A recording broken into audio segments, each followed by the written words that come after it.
And I'm also excited here because Todd is not a conservative player. It's one way. He goes at it. And this is the kind of matchup where there's going to be spots where do you sit back on your heels and try to leave up your tricks and hope your opponent trips up first, or are you going to make your play and hope your opponent doesn't have God's Will in your Dromoka's Command, whatever you're playing around? Todd, much more in the second camp. It's one way, but what I love about Todd is that it's always been one way. Right. And it will always be one way.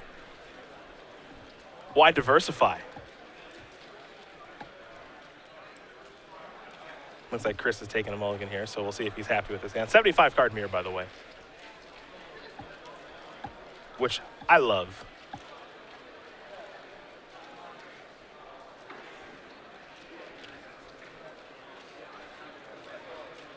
Windswept Heath, I'll start things off here. Round number 8 underway. Todd has a Windswept Heath of his own. He'll search up a basic plans for a favorite hot plate.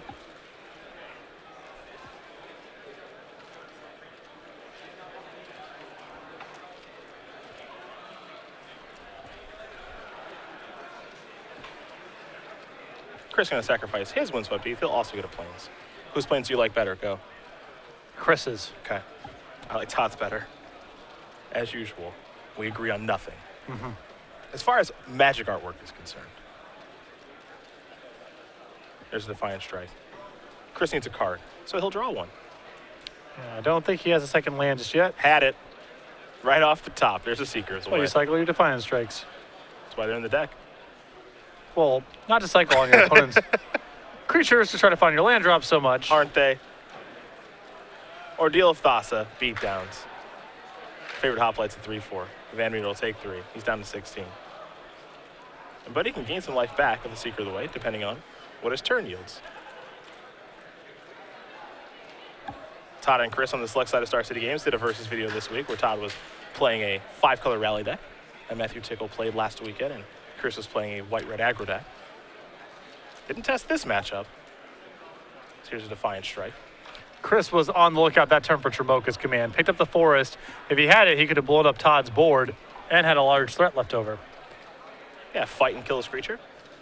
Pretty good. Excuse me, counter and kill your creature with the fight ability. Don't want to choose to sacrifice in enchantment mode. No, not against the Ordeals. Yes.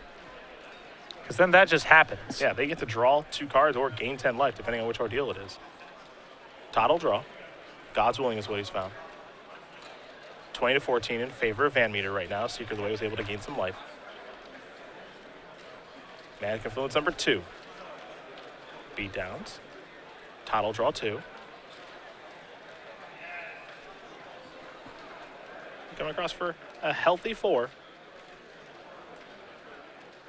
And there's a Seeker of the Way. 16 to 13 in favor of Vanmeter as he goes to his 4th turn of the game. He'll draw. Looks like he picked up a copy of Hero Heroes.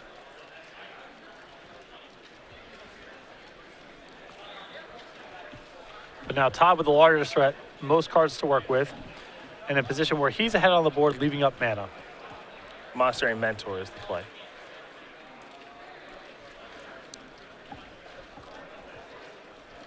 Anderson going to take 1. See what this is going to be. A Defiant Strike. And this is where Dromoka's Command blows the game wide open. Yeah, if he has it, and he just drew it. Had it. This gets ugly now. Here's Dromoka's Command. A worthwhile risk from Chris, because if Todd doesn't have it here, Chris has a chance to catch up. But now this is happening. Yep.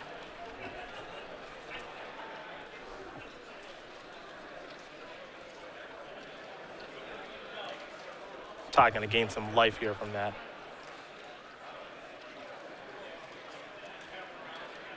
Now here's a pretty healthy attack.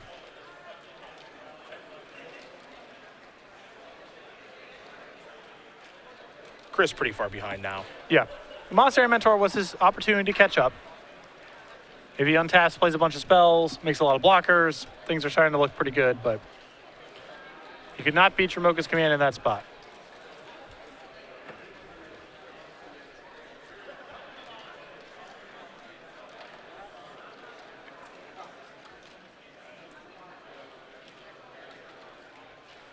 Vanmeter in his 5th turn of the game. Very far behind now.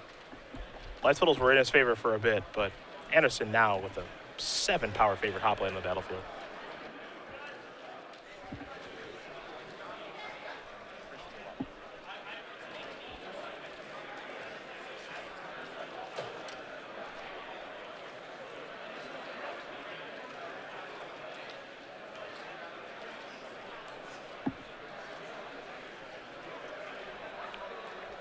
All Chris can do is just play defense and pass the turn back over to Anderson. Or at least try to play defense. Hang back and hope that Todd slips up.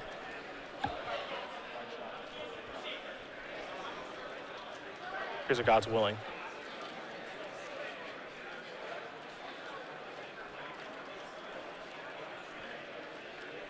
Chris says, you got to scry, man. Come on. It's mandatory. Gotta do it.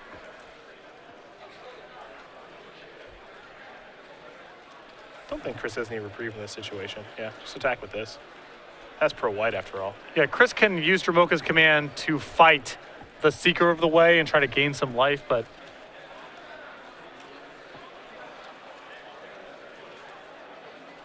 that's what he's going to do. Put a counter and fight the other Seeker of the Way. So this will be a life link.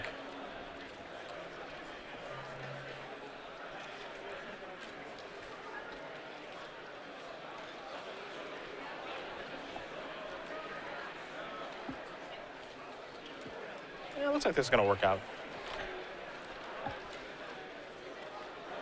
There's Defiant Strike.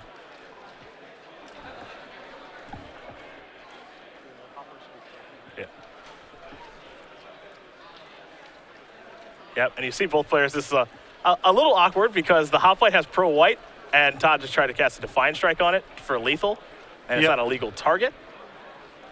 And that's why both players were about to concede. Well, Chris was going to concede to give Todd the win, and then it was realized that this is not a thing that you can do. So this is interesting now. Yep. Now, for what it's worth, I think this is a game that Todd's going to go on to win, but we'll see what ends up being the ruling in this situation. And you see Chris kind of explaining exactly what happened, and this feels like some B-roll footage of a versus video. yeah. That's what You just got to see some of the outtakes. Yeah. It looks like Todd's going to win, however, as Chris realizes that he was dead in that instance anyway. So it looks like Todd Anderson's going to win game number 1 here over Chris Vanmeter in the Banteroic Mirror. We normally go to the sideboards one by one, but we'll just do it all at the same time because it's the exact same, and you have it in front of you. 2 copies of Ordeal of Heliod, a Laguna Band Trailblazer, a Triton Tactics, 2 copies of Disdainful Stroke, a Strass Dancer and Island, 2 Treasure Cruise, 2 copies of Aqua's Form, 3 copies of Encased Knights. Really like the Ordeal of Heliods, the Aqua's Form, the Trailblazer, and the 1 copy of Triton Tactics. These are all cards that are very, very powerful in the damage race without very much removal. And Triton Tactics is a very powerful way to break serve when you're behind. Not a lot of ways to do it in the matchup. You're looking at basically just gaining life with Ordeal of Heliod or Dromoka's command. But Triton Tactics has the potential to be very good on offense and on defense. Not easy for cards to be able to play both roles in this matchup. Does this matchup feel die roll dependent to you? Yes. Yeah. I wasn't like 100% positive if that's always the case. I mean, I know that Dromoka's command is obviously a huge card in the matchup, but I'd like to believe that a player can win on the draw here. Well, players can definitely win on the draw, and there's a couple cards, Valorous Stance helps out a lot here, as does Triton Tactics. The problem is these decks play a lot of offense and almost no defense. And usually when 2 decks square off like that, the die roll is going to matter a whole lot. Sure.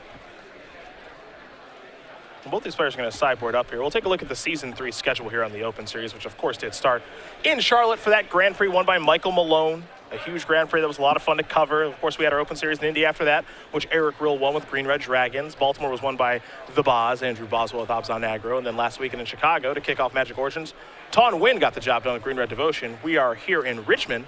We'll figure out who our champion's going to be soon enough, but DC after that should be a lot of fun. Yeah, we're off next weekend for the regional championships. Head over to StarCityGames.com/regionals for more information. Then a Legacy Open in Washington, D.C., a Standard Grand Prix in London. We head back to Charlotte for a Modern Open Series event, and then the Season 3 Invitational in New Jersey. Standard and Legacy has the invitational formats with a 2-day, $20,000 Standard Open Series event, August 28th through the 30th. Any main event that you do play during Season 3 will net you the sweet Tassiper playmat with Bananas the Slave Dog.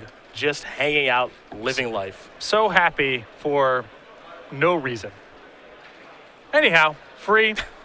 sign up, any Open Series event, not limited to the first X people who sign up. We don't mail it to you after the fact. Don't have to pay extra money. No raffle, no nothing. Just get it any Season 3 Open Series No event. raffle? Nothing. I like raffles. They're fun. Maybe we should raffle. I don't know exciting. if we should raffle off things or not, but we're not raffling off that playmat. You just get that. Anything can happen in a raffle. It's true. Literally anything. It's the little things in life I enjoy. Raffles. The uncertainty. of Lottery raffles. tickets. Oh, yeah. Oh, yeah. That's a conversation for another time. Mascot races at baseball games. Also great. Hot dog rarely wins. Not a gambling person, but if I was a gambler, that would be my favorite thing to gamble on. Mascot races. The mascot races? Yeah, Yeah. those are good. One of life's simple pleasures. Every time it comes on during a baseball game, it's great. Who doesn't love it? Right? We're in Milwaukee. Someone's dressed up as a hot dog. Someone's dressed up as a beer can. Someone's dressed up as a, whatever they have in Milwaukee besides hot dogs and beer cans. I don't really know. And they race up and down the field, and everyone has a good time. I believe they have some ketchup there, probably. Ketchup, So dress up as one of those. a brat. Absolutely. I'm just getting hungry now. Vanmeter will be on the play here.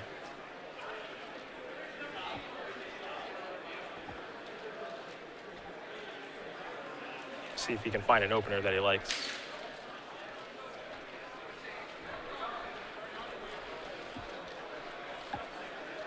We're underway. Windswept Heath and 2 favorite hot play. Remember, Chris played last game. He started off with a Windswept Heath. Todd was the one that was able to kick off with a threat in favorite hot play. This game, Todd has a Laguna Man Trailblazer.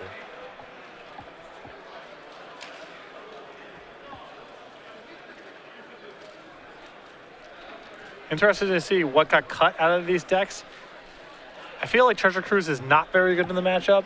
Games feel a little too fast, and there really aren't that many spells floating around, but I'm not confident in what these players removed. Flooded Strand is land number 2 here for Chris. Here come the beatdowns. It's hard not to love this. Yeah. Defiant Strike. 1-2 into your 0-4. Yep, bring it on. Draw a card. Is there another Defiant Strike? I know there's in the Johnny's presence.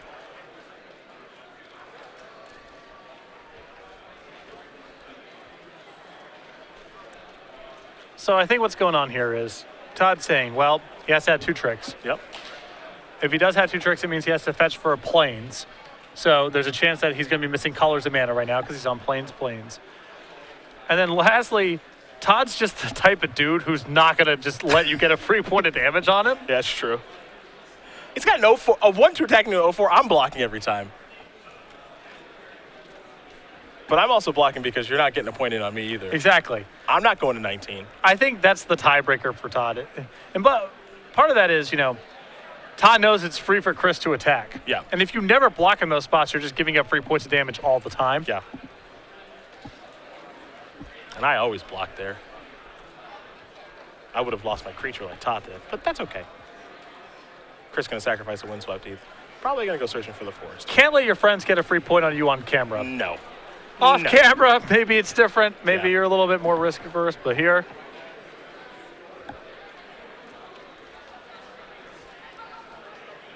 It's generally unacceptable. Yeah. There's a Hero of Heroes, Laguna Man Trailblazer. Vanmeter's the one with all the creatures this game. Anderson's got some catch-up to play. He'll cycle a Defiant Strike. Untap and draw. Jamoka's command has been found. That's a card that can catch him up if he can get a board. Red and green mana. And both are problems right now. Yes, they are. I love when the heroic deck's curving out and playing multiple spells in one turn.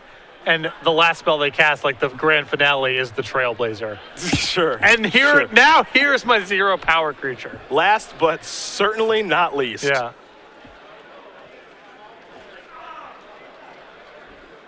Blaze on, Blazer. Here come the beatdowns.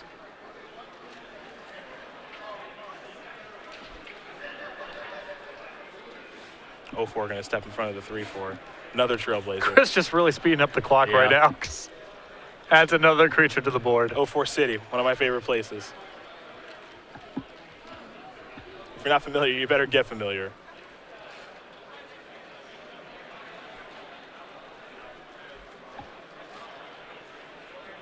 Until you top picked up a copy of Ordeal of Thassa.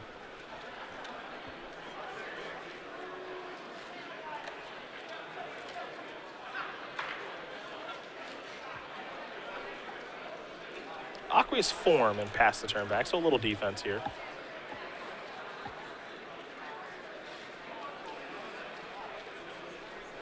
I believe Chris has drawn another blue card. Yep.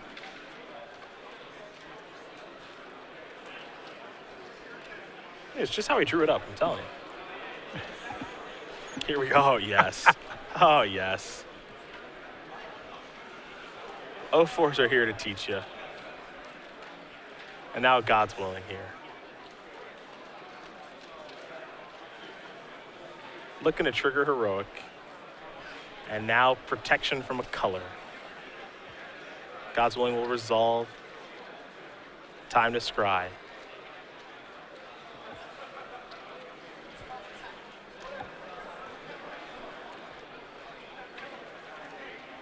This is really a treat. Yep. Todd really on the hunt for green mana here. Yeah. A Johnny's presence. That'll save that Hero of Herois. 2 damage will come through. The Trailblazers will deal none. Island found.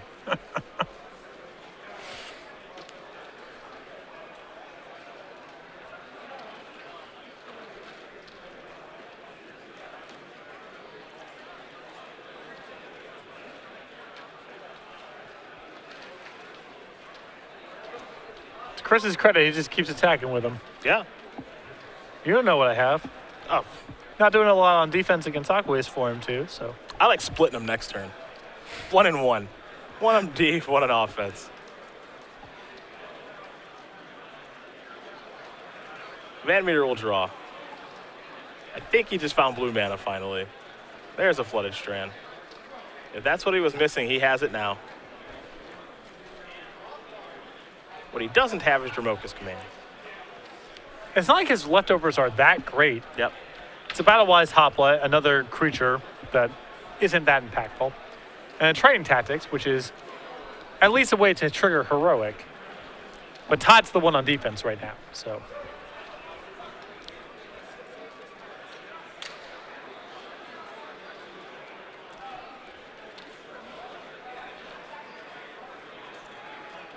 Chris figured out how he wants to attack.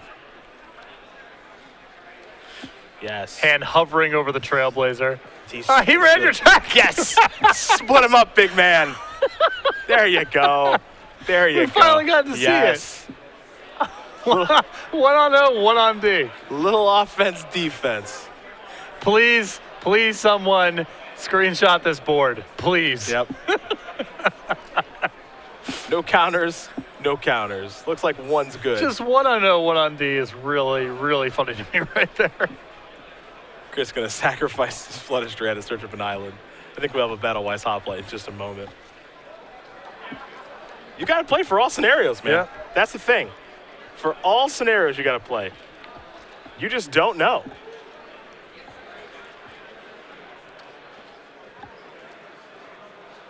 There's the Hoplite. Pass that turn back.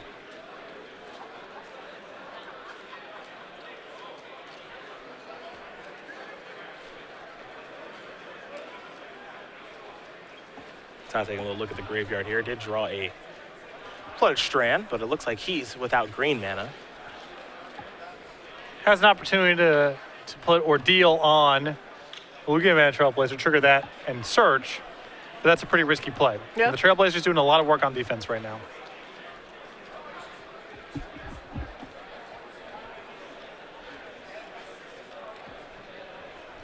Now, with that said, Todd needs to find green mana relatively soon because his hand doesn't have a lot going on besides Dramoka's commands and proactive enchantments, and that's not very helpful. Yeah, he wants to be attacking.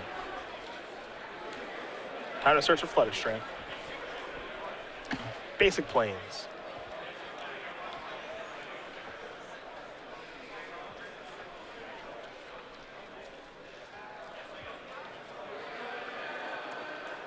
Treasure Cruise.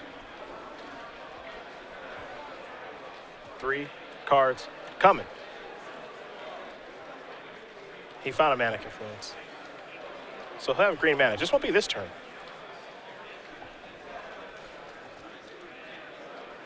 Chris will draw. Looks like a Dromoka's Command. All right, things are going to get interesting now. I'm not sure if that's going to do it, but if it doesn't, it's going to be real close. It at least changes some things. God's Willing's got to be on Chris's radar right now. And Johnny's Presence too. Again, these guys have the exact same 75 card deck list, so. Ah, yes. No more defense for that 04. Oh, how dare you separate them like that? So disrespectful. Yeah. You don't know what these things are capable of. It's truly unbelievable. You have no idea what I'm going to do with these. I think we're setting a record for attacks with a 0 power creature in a game. Yeah.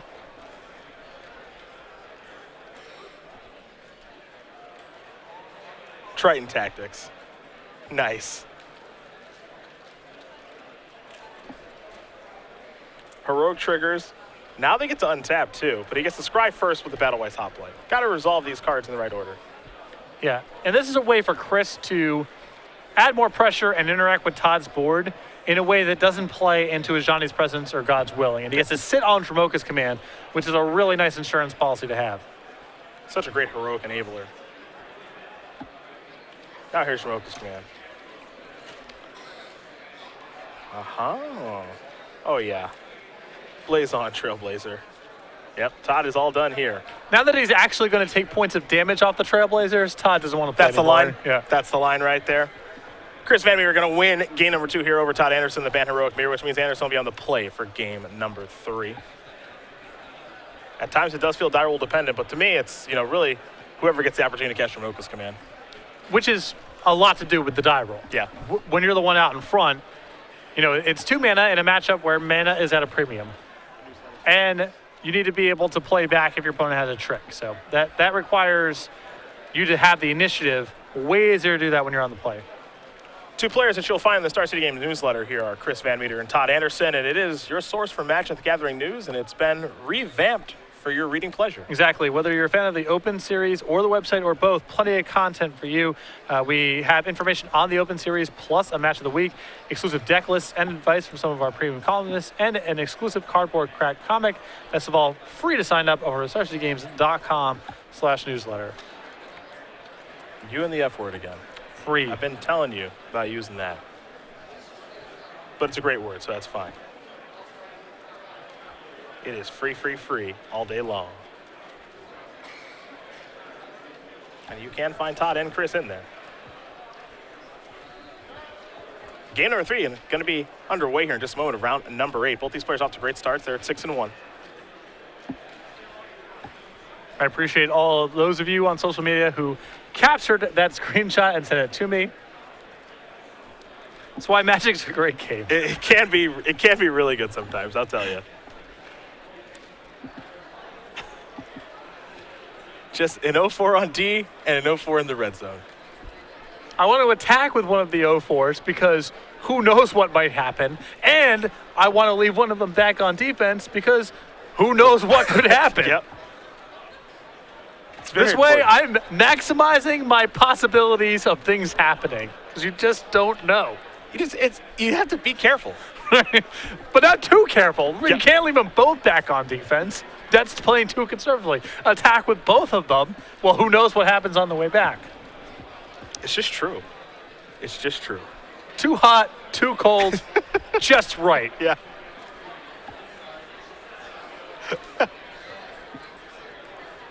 Trailblazer. Truly one of my favorite cards in the Heroic deck. I gotta say it. We had a match earlier this year where someone attacked with a 0-power Trailblazer. It got blocked and then put in the graveyard. Yep. Yeah. I can't remember what happened to it, but that actually did happen. I'm gonna miss the Trailblazer because 0-power creatures that can show up in attacking decks lead to a lot of hilarious scenarios. Yeah. I actually forgot what happened to it, but I remember that happening. Just got put in the graveyard. Yeah. Just died. Coming in. block it, I guess? I'll block. It has no power. I'll Yep. block it, I guess. Oh, yeah, that was this is an indie. This is a real one. That's it. Yeah, I remember that. There he is. Yes. Great start to the game here for Chris. It's already heating up. Ooh. Did Oh, Todd that's rip his own? Todd ripped his own? That's the Elder. That's not the Trailblazer. Oh, okay. No one cares about the Elder and its 3-2 power. I think Todd did rip his own. They're at parity.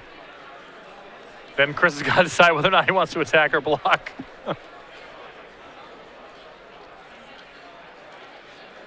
There's the basic planes. Todd having green mana very early on in the game from that Temple of Plenty. Really important because both of these players have had colored mana issues so far.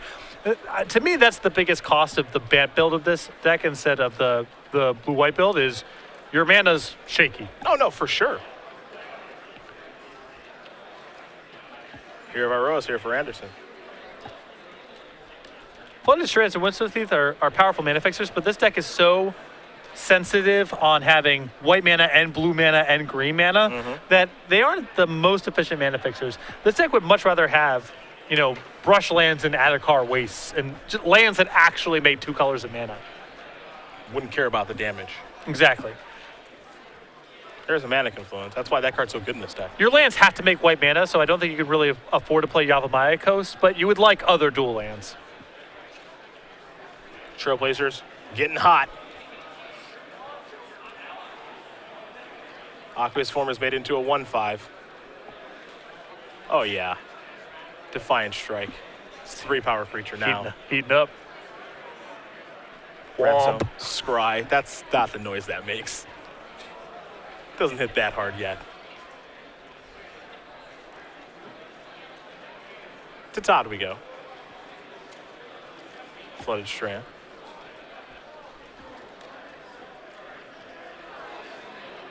Todd with the more potent heroic threat.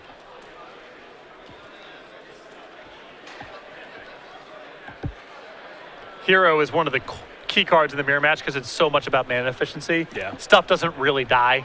And so Hero discounting 2 mana spells, really, really good. Here's an attack for 2. Follow-up? Seeker of the Way. Pretty important card in the mirror, too. Yes. The only way these decks really interact outside of Dramoka's command is gaining life. They don't kill things very easily, so Seeker of the Way could be a very, very valuable threat.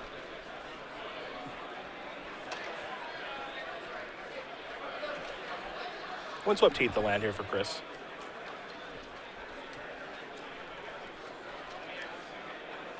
We'll sacrifice that. Forest or Plains on the way?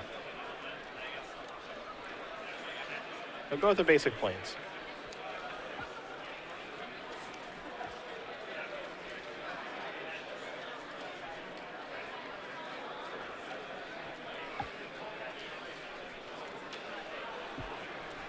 Here of our roast there. Ordeal Thassa appears to be next up. Actually, we'll go with Ordeal of Heliod instead. All right. Wants that 10 life right now. Of course, it only costs 1 mana because of Hero of Iros. Sleeping Man Trailblazer will get 2 more counters. It's a 4-power unblockable attacker. I'm actually a little surprised that Chris did not go with the other Ordeal because he's only got 1 blue mana and he's got plenty of white mana. Yeah. So when you have the mana confluence left over as your land, I'd rather get the blue spell out of your hand so you can play a different blue spell or green spell the following turn. I also kind of like trying to trap my opponent with Ordeal of Heliod, like kind of getting 10 life out of nowhere. Sure, yeah. Planning for that way It ahead is of more of several. a trick than the other one is. But for me, the fact that Chris's lands plain Plains mana confluence, get the blue card out of your hand when you have a confluence left over. Yeah.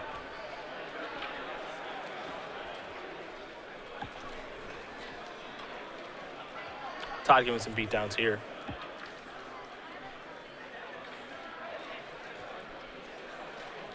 Yeah, your point about it being a trick is also pertinent. It's a surprise, and Ordeal Thassa is not a surprise. Surprised I drew 2 cards. Yeah. Okay, let me know when that comes up. Yeah. There's Battle-Wise Hot Play. Anderson will pass the turn back. Doesn't appear either player has access to Dramoka's command just yet this game. Plains the draw there for Vanmeter.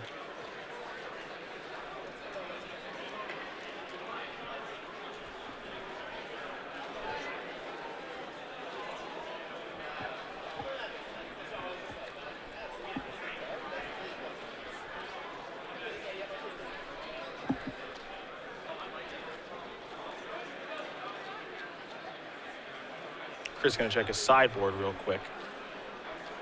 Gotta know what he can potentially draw into. Yep.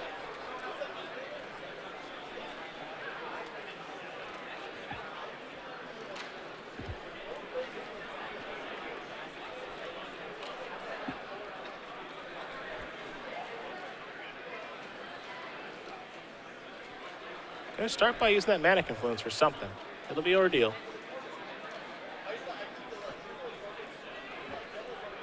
So pay a life to put a +1/+1 counter on that Laguna Band Trailblazer. And now attacking. Add a counter. Depending on how he wants to stack it. Looks like he wants to scry first. Now he resolves ordeal. Counter, peel 2.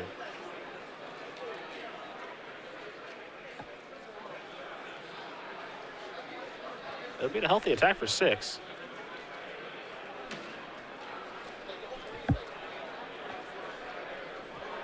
I think Chris picked up Tremoka's command, and this is the consequence of the play that I alluded to last turn, where he does not have his green source of mana anymore. Chris can use the Defiant Strike there. He's looking to make it a 2-turn game. It also just pressures Todd to have to tap out to gain life with his copy of Seeker of the Way, because Todd can no longer interact with what's going on Chris's side of the table. That creature is so far outside Tremoka's command range. It's just Valorous Stance or bust at this point. And you don't want to be the one tapping out into your opponent's mana in the Heroic Mirror if you can avoid it, because that's an easy way to have someone play back on top of you. There's Flooded Strand.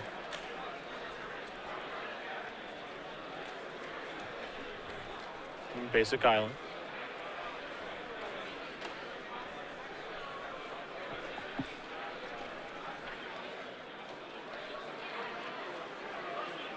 And now Seeker of the Way. Anderson going to untap and draw. He's got some serious catching up to do. He can't beat this Laguna Band Trailblazer. No. Just one copy of Valorous Stance.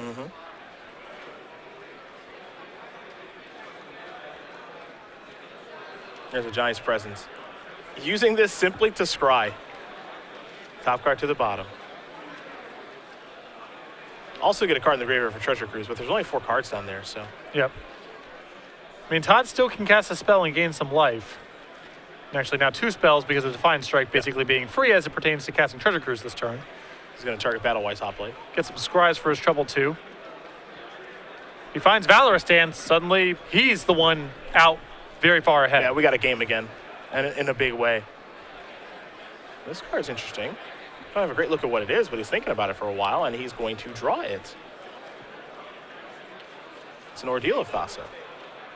It only costs 1 blue, so it's more looks at it. And at this stage, even though Tremoka's command can't kill the Trailblazer, it can at least force Chris to sacrifice the Aqueous form. Now you can block, and maybe you got a shot that way. Scry will go to the bottom. Gonna come in here with Battle-Wise Hoplite and Seeker of the Way. Ordeal will crack. 2 cards, Hero of Iroas, and a land. Bunch of cards in the graveyard. And Todd's starting to make this a 2-turn game over on his side of the table right now too. Because we can't forget, he's gaining life. Yes. It's a 4/4 Seeker of the Way because of prowess. That's, yes, 4/4. Yep.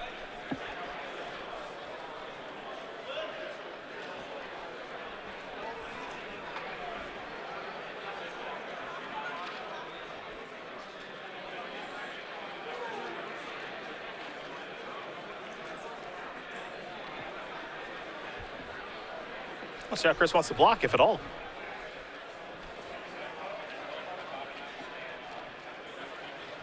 That'll be the interesting thing to see. A chump block with Hero of Iroas on the Battle-Wise Hoplite feels reasonable to me. Tough to argue. Well, Chris also wants to be able to set up lethal on the way back potentially, and with Tremoka's command, let's assume Todd taps out for another 2-drop. there's a possibility that gets opened up all of a sudden. For sure. And that may not be available to him if he chump blocks, but it looks like that's where he's going to go.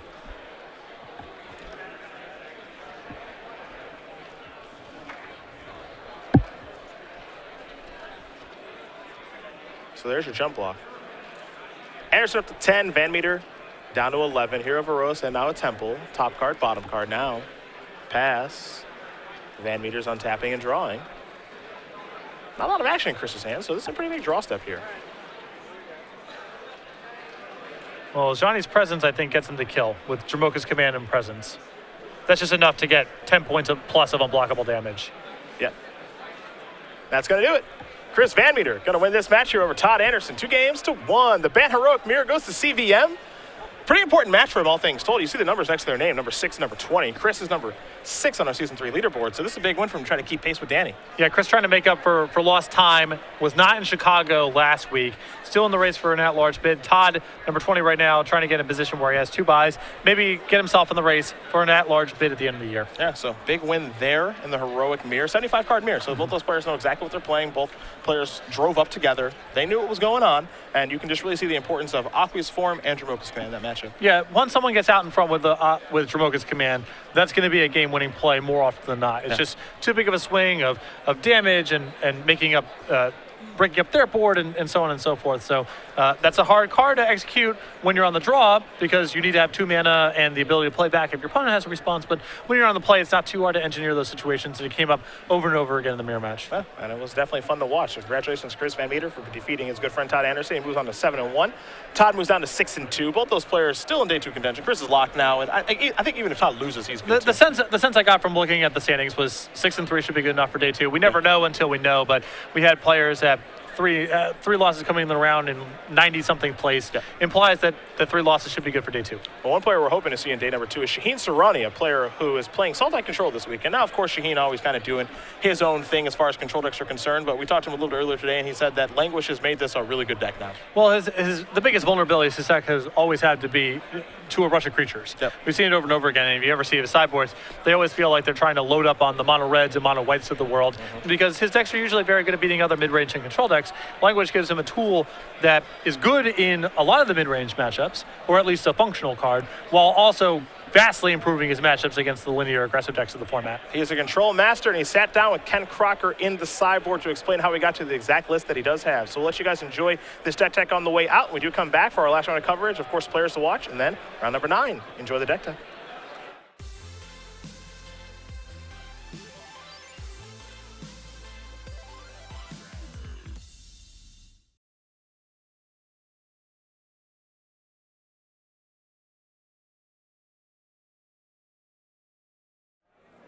Hello and welcome to the sideboard here at the StarCityGames.com Open Series in Richmond, Virginia. I'm Ken Crocker here with Esper Master himself, Shaheen Sarani. Shaheen, how you doing? I'm just great. Glad to be here. I don't see any planes. No, it's a slippery slope. You play. I was at 1 forest, now I'm playing 2 forests, and next thing you know, I'll be casting, Rancors and Invigorates. Shaheen, what's going on? This, you know what? You print Eternal Witness, and I'm going to play Eternal Witness. And it was only a matter of time. The Esper Dragon fad kind of fell through because of the problem with Deathness Raptor and Den Protector, and I knew it was a sinking ship.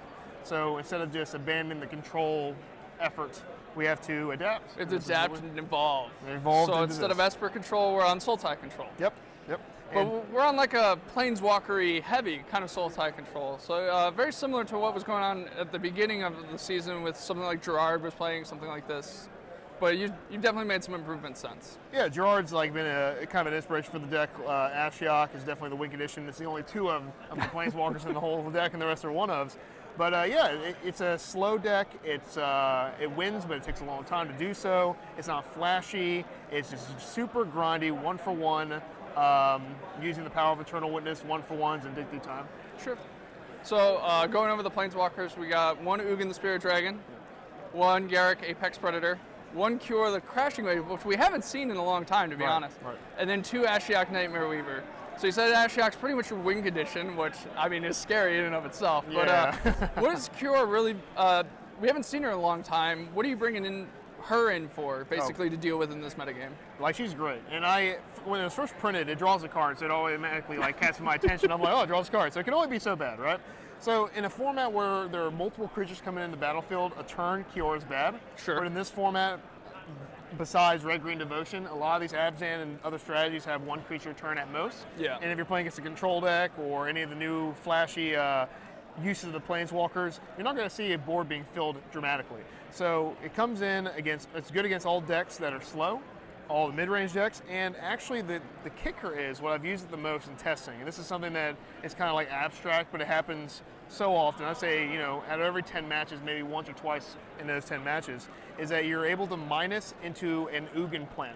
So a lot of times you'll have, you'll play Kiora and you'll look at your hand, you'll scry land. I'll keep another land on top, which is confusing because I have so many already. Sure. But I plan it out, you minus, you play your second land for turn, and it's just enough to get Ugin 1 or even 2 turns early, and that's just detrimental for half the field there. Yeah, I mean, that's got to be awesome against something like Abzan. So. Oh, yeah. And even like the rally deck I did last round where I planned it like just in a way where I can just exactly take enough damage, Kiora minus, chump block here, and then play Ugin a turn early in order to wipe the board. So we kind of lied. You do have another Planeswalker, sort of. Yeah, sort of, yeah. So you have Nissa Vastwood Seer. You have a one of her to go with your other creatures, which is 4 State Wayfinder and only 3 Den Protector. Only 3 Den Protector. Yep. We couldn't fit the 4th one in? Couldn't put the 4th one in. I tried. Okay. You know me, Eternal Witness is... Well, I know you love your forests. Yeah, I love forests. Hey, Eternal Witness should be blue, 1. I mean, it's a blue card. It gives you a card back from the graveyard. I mean, Regrowth, what was that? It was ages ago. No one remembers 20 that. years ago, no one remembers We that can't card. even pull that up. No, no one's going to know what you're talking about. No, it's... and even back then I played blue, I think, from the womb anyway. But yeah, Den Protector is like a control card. Sure. It's played in the mid-range decks, it's played even in the aggressive decks, but they can't abuse it like a control deck does. You're not getting back Rakasha Death Dealer, you're not getting back Siege Rhino, you're not getting back Fleece Main Line, you're getting back Dig Through Time, Ugin, Garruk, cards that are just extremely powerful. So in this deck, to go with the Nissa is definitely the drive to play green. Okay. But Nissa, it's one of those decisions. I was like, 25th land or 3-mana spell. The expensive guy in me, the expensive sorcery guy in me. Expensive sorcery master. I'm going to have to go. I'm going to have to go with a 3-mana spell here. I mean, 25th land is very boring to me. Yeah. Nissa's very exciting, and actually Nissa's been great for me today. It's been great in testing. The gamble in the deck is a 2-force. Okay. Sometimes you don't, get to do what Nissa gets to do for you. The best thing possible is give you a land and then die later in the game. But when you bring it back with Den Protector and it flips in this deck, again, Nissa in the control shell has a much more potent impact than Nissa in an aggressive shell. So something noticeable missing here, though, is we talk about all these Planeswalkers that are somewhat new. You have Nissa. I mean, you have all the blue Planeswalkers, except you seem to be missing Jace. And you would think they would stop making bad Jaces, okay? The last one was bad, and this one, all right, so it's not that bad. It's a very, very specific card for specific decks. Okay. When was the last time in a control deck or in any deck you could just play turn 2 Merfolk Looter and it would be good? I mean, if you have a Satyr Wayfinder, all right, touche. But like in this deck, I hear the story. It's like, oh, I played Satyr Wayfinder and then I played Jace and it flipped and it was amazing. I'm like, I played Satyr Wayfinder, Thought Season, and Dig Through Time. I'd rather do that every time anyway. And Jace is a liability. You cannot play a card in a control deck that can get Bobblighted. You can't play a card in a controller that gets Murderous Cut and you get no value from it. Nissa gives you a net value, gives you the land. Because the land is so important in this deck as compared to other decks because you have to hit 6, 7, 8, 9 mana and to continue to do things you do. But in this deck, if you're playing a Jace, especially in the late game, after you're playing Draw Go, it's not going to live. You give them an outlet for all their trashy cards that they have against you. Okay. And even when it flips, yeah, you get to do Dig Through Time and that's the optimal play, but then again, there are so many better cards that you can play in that card, and it's a pipe dream. All right. And then we have, your normal kind of control fare. We got 4 Dig Through Time. We have the 1-of Treasure Cruise because who doesn't like drawing cards? Exactly. And with 4 Wayfinder, it's just so much easier in this deck than any other deck, and that's another draw. This is Dark Ritual. Dark Ritual for the control deck. All right. Yep. So in the last 2 deck techs we've had, basically Narset Transcendent is better than Jace the Mind Sculptor. I never said that. And Satyr Wayfinder is Dark Ritual. All right, maybe I did say that.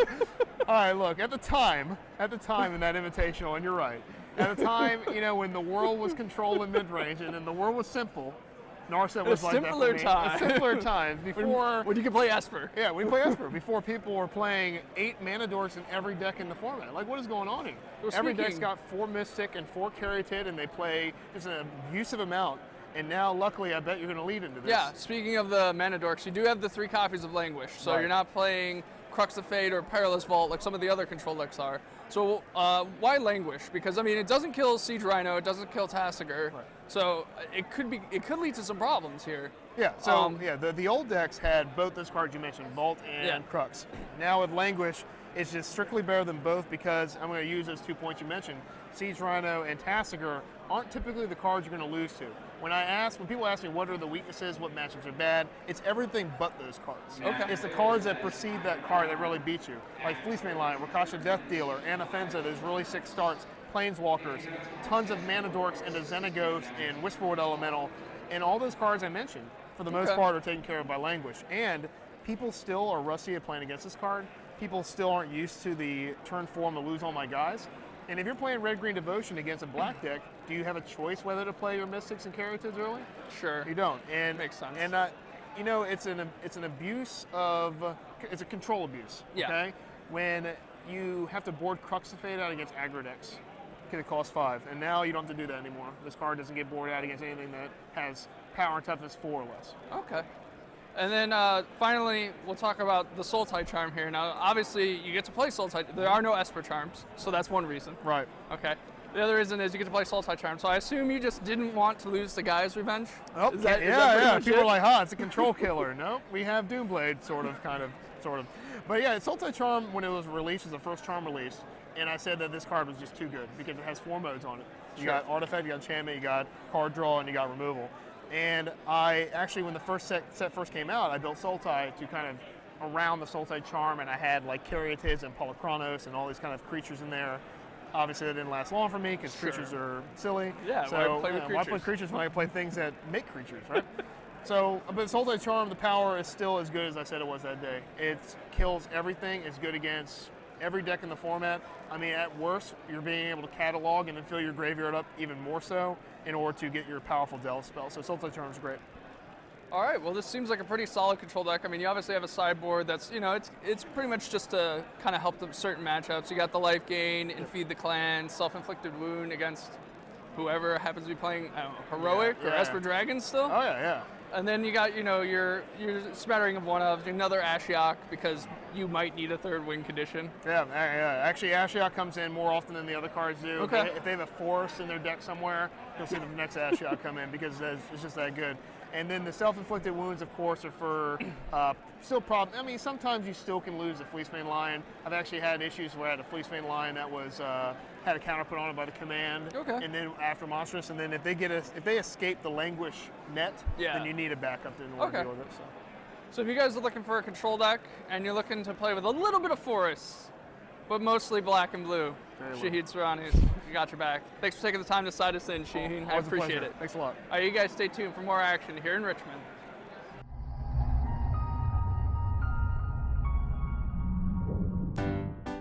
Meet the StarCityGames.com Summer 2015 Creature Collection. We are proud to debut 4 brand new designs, including the Piglet, Monkey, and Kraken, plus our card parody Deathrite Salmon. All are now available on playmats, sleeves, and bundles with 1 playmat and 2 packs of sleeves. Get your Summer 2015 Creature Collection products now exclusively at StarCityGames.com. SCG Live is brought to you by StarCityGames.com, where you can now pre-order Battle for Zendikar boxes, cases, fat packs, and more. With great prices, excellent customer service, and the world's largest Magic the Gathering singles inventory, StarCityGames.com is your one-stop shop for all your Magic the Gathering needs. Visit us on the web at StarCityGames.com and pre-order Battle for Zendikar today.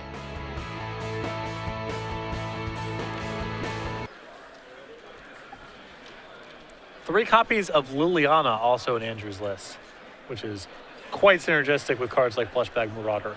A card we have not seen much of. Yeah, 1 copy in Matthew Tickle's deck from last week, I believe, and otherwise no Lilianas in Chicago from what I can recall. Both players are going to start off with Temple of Malady as round number 3 is underway here between Vaughn and Jessup. Vaughn going to play a Thoughtseize, get an idea of what Jessup is working with here. You see a basic forest in hand, another copy